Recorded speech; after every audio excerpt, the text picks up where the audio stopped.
Hello बच्चों, चलिए प्रश्न को पढ़ते हैं। इसमें लिखा है कारण सहित बताइए कि क्या मीटर ब्रिज के तार की लंबाई 1 मीटर ही रखनी आवश्यक है। तो चलिए बच्चों, इस प्रश्न की मूल अवधारणा को हम देख लेते हैं। तो बच्चों, इस प्रश्न की मूल अवधारणा में हम देख लेते हैं कि व्हीट स्टोन ब्रिज किस प्रकार से होता है। बच्चों, व्हीट स्टोन ब्रिज, तो बच्चों व्हीट स्टोन ब्रिज जो होता है ये 4 प्रतिरोधों से इस प्रकार से मिलकर के बना होता है। बच्चों, 4 प्रतिरोधों का एक संयोजन होता है, जिसमें जो है बच्चों विकर्णता विपरीत बिंदुओं को जो है, जैसे यहाँ पर ए बी सी डी बिंदु मान लेते हैं बच्चों, तो विकर्णता विपरीत बिंदुओं में जो है हम सेल और जो है बच्चों इस प्रकार से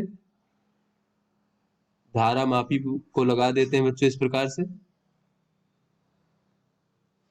यहाँ पर बच्चों होता क्या है कि जब हम ये कुंजी को बंद कर देंगे, जब इसमें हम धारा प्रवाहित कर देंगे बच्चों, अगर ये प्रतिरोध हमारे पी क्यू आर एस है, तो बच्चों यहाँ पर जो है, यदि बच्चों जो संलग्न प्रतिरोध है उनका जो अनुपात है, दो जो शेष बचे संलग्न प्रतिरोध है उनके अनुपात के बराबर हो जाए, यानी कि P भागे Q बराबर R भागे S हो जाए, तो ऐसी स्थिति को बच्चों हम संतुलन की स्थिति कहते हैं। बच्चों, इसको क्या कहते हैं? संतुलन की स्थिति।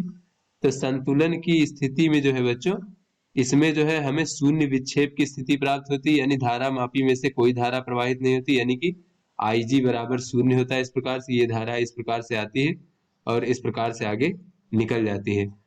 तो बच्चों इसको हम शून्य विक्षेप की स्थिति भी कह सकते हैं बच्चों इस प्रकार से। और इस स्थिति में जो है बच्चों, ये शून्य विक्षेप की स्थिति हमें तभी प्राप्त होती है जब दो संलग्न प्रतिरोधों का अनुपात जो है, जो शेष दो संलग्न प्रतिरोध है उनके अनुपात के बराबर होता है, जैसा कि हमने यहाँ पर लिखा है। तो चलिए बच्चों अपने प्रश्न को हल करते हैं और यहाँ पर देखते हैं कि क्या मीटर ब्रिज में जो तार है उसको उसकी लंबाई 1 मीटर ही रखनी आवश्यक है कि नहीं। तो पहले बच्चों मीटर ब्रिज देख लेते हैं बच्चों। तो मीटर ब्रिज क्या होता है बच्चों? ये हमारा व्हीट स्टोन ब्रिज के आधार पर बच्चों उसके सिद्धांत पर कार्य करता है बच्चों। तो मीटर ब्रिज में हमारा देख लेते हैं इस प्रकार से होता है, ये हमारी पत्ती है इस प्रकार से बच्चों।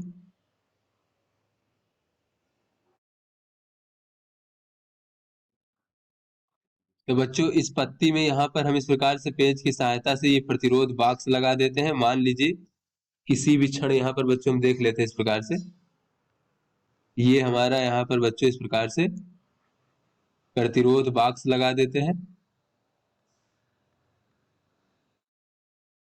और मान लीजिए प्रतिरोध बॉक्स में हमने प्रतिरोध जो है R लगा दिया है इस प्रकार से यहाँ पर। उसके बाद फिर बच्चों यहाँ पर जो है हम अज्ञात प्रतिरोध लगा देते हैं बच्चों, जिसका प्रतिरोध हमें नहीं पता है और ये ज्ञात करना है इस प्रकार से, ये हमारा अज्ञात है। तो बच्चों ये मीटर ब्रिज जो होता है ये हमारा व्हीट स्टोन ब्रिज के सिद्धांत पर बच्चों कार्य करता है। मीटर सेतु जो है व्हीट स्टोन सेतु के सिद्धांत पर कार्य करता है बच्चों। तो यहाँ पर इस स्थिति में हम जो एक अज्ञात प्रतिरोध है उसके मान को ज्ञात कर सकते हैं। किस प्रकार से ज्ञात करते हैं बच्चों? यहाँ पर इस प्रकार से एक हम तार लगा देंगे बच्चों इस प्रकार से, और इस तार को, तार के सिरों के बीच में बच्चों एक सेल की सहायता से इस प्रकार से हम विभवांतर प्रदान कर देंगे और इसमें धारा प्रवाहित करेंगे बच्चों। और यहाँ पर बच्चों इस प्रकार से एक हमारा धारा मापी होगा बच्चों इस प्रकार से, और एक हमारी इस प्रकार से सर्पी कुंजी होगी बच्चों। तो यहाँ पर सर्पी कुंजी को इस प्रकार से लगा करके बच्चों यहाँ पर, तो यहाँ पर बच्चों मीटर ब्रिज में जो है ये तार की लंबाई 1 मीटर होती है इस प्रकार से, यानी कि इसे हम 100 सेंटीमीटर भी कह सकते हैं बच्चों इस प्रकार से। तो यहाँ पर हम शून्य विक्षेप की स्थिति प्राप्त करते हैं बच्चों। तो शून्य विक्षेप की स्थिति में क्या होगा बच्चों इस प्रकार से, अगर ये मान लीजिए L सेंटीमीटर की स्थिति में बच्चों हमने शून्य विक्षेप की स्थिति प्राप्त की है, तो बच्चों इस प्रकार से देखें तो ये A और बच्चों ये हमारा B बिंदु मान लेते हैं, ये C बिंदु मान लेते हैं। तो बच्चों जो इस प्रकार से यहाँ पर मीटर ब्रिज में अगर हम देखें बच्चों, तो जो संलग्न प्रतिरोधों का अनुपात है वो बराबर होगा यहाँ पर शून्य विक्षेप की स्थिति में बच्चों। तो यहाँ पर हम देख लेते हैं शून्य विक्षेप की स्थिति में,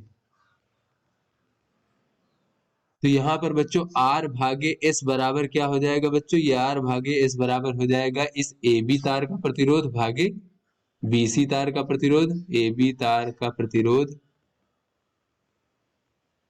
और भागे बच्चों BC तार का प्रतिरोध।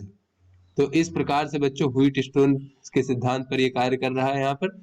तो यहाँ से हम S का मान ज्ञात कर सकते हैं। तो यहाँ पर AB तार का प्रतिरोध कितना हो जाएगा बच्चों, तो यहाँ पर इसकी प्रतिरोधकता अगर रो है और इसकी लंबाई L है, भागे बच्चों इसका अनुप्रस्थ काट का क्षेत्रफल A है, तो इतना हो जाएगा। इसी प्रकार से BC तार की लंबाई कितनी हो जाएगी, प्रतिरोधकता 100 रो है बच्चों और लंबाई कितनी है 100 माइनस L हो जाएगा बच्चों सेंटीमीटर में, और भागे बच्चों इसका जो अनुप्रस्थ काट का क्षेत्रफल है वो A हो जाएगा। तो इस प्रकार से देखें तो यहाँ से S बराबर हमें प्राप्त हो जाएगा R गुणे 100 माइनस L भागे बच्चों L। इस प्रकार से तो यहाँ पर बच्चों हम मीटर पैमाना लगा करके बच्चों 1 मीटर पैमाना लगा करके ये L की लंबाई का मान पढ़ सकते हैं बच्चों मीटर पैमाने पर कहाँ पर हमारी सर्पी कुंजी है। तो इस प्रकार से L का मान प्राप्त हो जाएगा और R का मान बच्चों प्रतिरोध भाग से हमें पता है। तो इस प्रकार से अज्ञात प्रतिरोध S का मान हम ज्ञात कर सकते हैं। किंतु बच्चों यहाँ पर हम 1 मीटर की जगह पर जो है यहाँ पर पूछा जा रहा है क्या मीटर ब्रिज के तार की लंबाई 1 मीटर ही रखनी आवश्यक है। तो यहाँ पर बच्चों हम देख लेते हैं कि मीटर ब्रिज के तार की लंबाई सुविधा के लिए जो है बच्चों, जिससे कि गणना में आसानी हो, सुविधा के लिए 1 मीटर रखा जाता है। किंतु बच्चों यह आवश्यक नहीं है, आवश्यक नहीं है कि 1 मीटर ही रखा जाए, ये केवल सुविधा के लिए रखा जाता है बच्चों।